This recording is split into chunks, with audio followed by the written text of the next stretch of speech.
మన ఆత్మీయ జీవితంలో కూడా కొన్నిసార్లు మనం వాడిపోతూ ఉంటాం, బలహీనం అయిపోతూ ఉంటాం.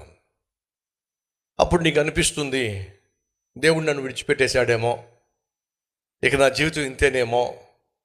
ఒకప్పుడు బాగా ప్రార్థన చేసేవాడిని, ఒకప్పుడు దేవుని సన్నిధికి పరుగు పరుగున వెళ్ళేదాన్ని, ఒకప్పుడు సంతోషంగా పాటలు పాడేదాన్ని.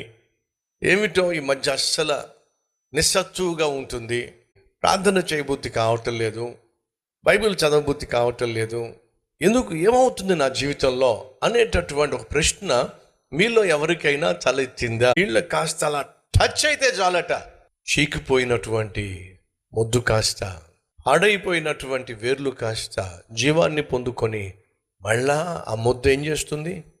ఫలించటం ప్రారంభిస్తుంది. నీ జీవితాన్ని, నా జీవితాన్ని చిగురింప చేయగలిగినటువంటి నీరు ఏమిటో తెలుసా?